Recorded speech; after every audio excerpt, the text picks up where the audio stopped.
जानकारी तो क्या कुछ है?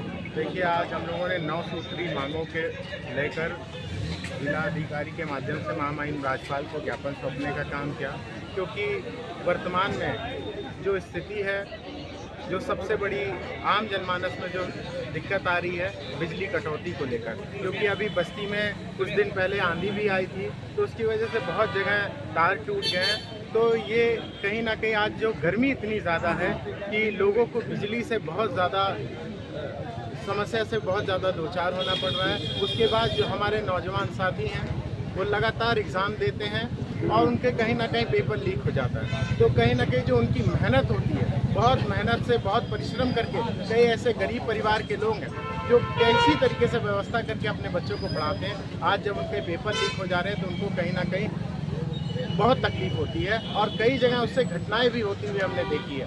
उसके साथ आज जो गैस सिलेंडर की आप बात कर लें, यही भारतीय जनता पार्टी की सरकार थी, यही मोदी जी थे और वो कहते थे हमारी माताओं बहनों के आंखों में आंसू आता है जब लकड़ी पे खाना बनाना पड़ता है। आज गैस सिलेंडर के दाम इतने बढ़ गए और बढ़ने के बाद भी हम देखते हैं कई जगह कई दिनों तक हमारी माताएं बहनें, जिनको मातृ शक्ति कहते हैं, वो लाइनें लगा रही हैं। उनको इस गर्मी में अपना घर परिवार छोड़ के गैस सिलेंडर पैसा देने के बाद, बढ़ा हुआ पैसा देने के बाद भी नहीं मिल रहा है। अब उनको उनके आंसू नहीं दिखाई दे रहे हैं। इसी तरीके से डीजल पेट्रोल के लिए लगातार हम आप भी शहर में ही रहते हैं, आप लोग पत्रकार बंधु हैं, आप लोग जानते होंगे किस तरीके से लोगों को डीजल पेट्रोल, एक तो दाम बढ़ रहा है, दूसरी तरफ देख लो उसके बाद भी बढ़े हुए दाम के बाद भी डीजल पेट्रोल सही मात्रा में मिल नहीं पा रहा। इसी तरीके से हमारे जो किसान हैं उनको जो खाद बीज मिलनी चाहिए उसके लिए भी उनको लड़ाई लड़नी पड़ रही है, संघर्ष करना पड़ रहा है। तो इस तरीके से ये सरकार पूरी तरीके से संवेदनशील है।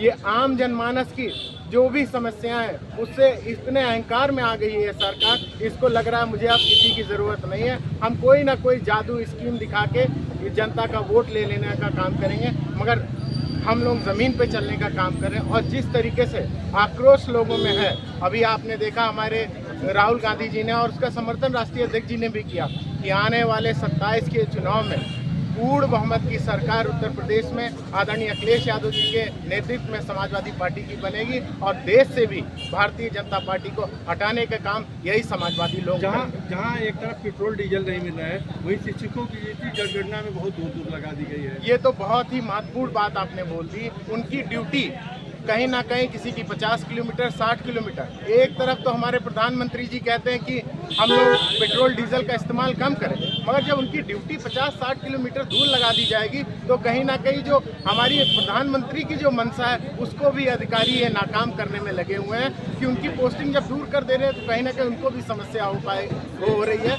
इसीलिए ये तमाम चीज़ों को लेकर हम लोगों ने ज्ञापन देने का काम किया और हमें उम्मीद है कि क्योंकि कम से कम ये जो जिला प्रशासन है ये अपनी आँख खोले और जो इनके स्तर से हो सकती वो चीज़ें तो कम से कम सुलझाने का काम करें। अगर मांगे ना मांगेंगे तो आगे कौन सी करेंगे? आगे हम लोग हमारे जिला अध्यक्ष आदरणीय महेंद्र नाथ यादव जी के नेतृत्व में बड़ा आंदोलन, क्योंकि ये गूंगी बहरी सरकार है, इसको आँख खोलने के लिए जो भी लड़ाई लड़नी पड़ेगी वो हर संभव लड़ाई हम लोग निश्चित रूप से काम करने का करेंगे, क्योंकि आम जनता को परेशानी हो रही है और आम जनता जब ठीक से खा नहीं पाएगी, ठीक से सो नहीं पाएगी, ठीक से चल नहीं पाएगी तो हमारे आपके रहने का कोई मतलब नहीं निकलेगा। इसीलिए जो भी लड़ाई लड़ने की जरूरत होगी हम हर संभव लड़ाई लड़ने का काम करेंगे।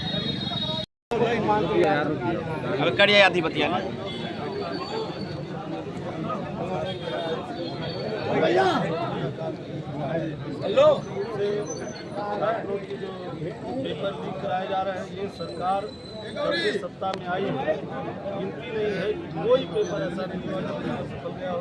हमेशा पेपर लीक हो रहा है, पेपरों के लिए तहासा हो रही है, जो ट्रांसफार्मर जल जा रहे हैं, महीनों तक ट्रांसफार्मर रिपेयर नहीं हो रहे हैं।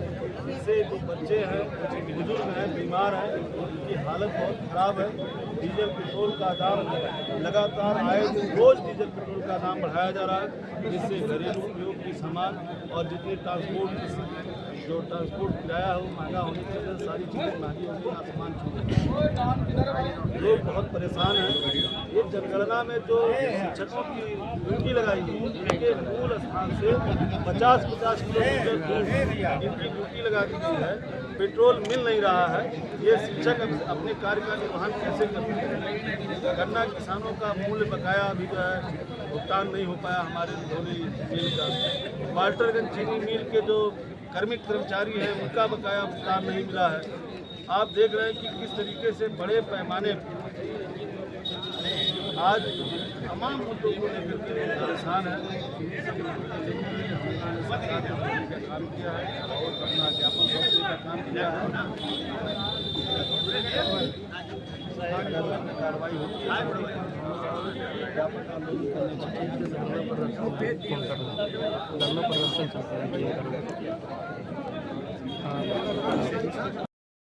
करने की समस्या उत्पन्न नहीं। कर्मचारियों का जनगणना में बहुत दूर दूर ड्यूटी लगा दिया गया। निश्चित रूप से जो हमारे शिक्षा के जुड़े लोग हमारे शिक्षक हैं जिनका काम बच्चों को पढ़ाना था, उनको जनगणना की ड्यूटी भी लगा दी गई और बहुत दूर दूर लगा दी गई है। ये भी निश्चित रूप से वापस होना चाहिए। उन्हें जिस काम के लिए वो है, जिस काम के लिए नियुक्ति है, बच्चों को शिक्षा देने के लिए वो काम उनको उससे काम लेना चाहिए। अगर हमारे मांगों को उचित कार्रवाई से बड़े पैमाने पर हम लोग आंदोलित होंगे, बड़े पैमाने पर आंदोलन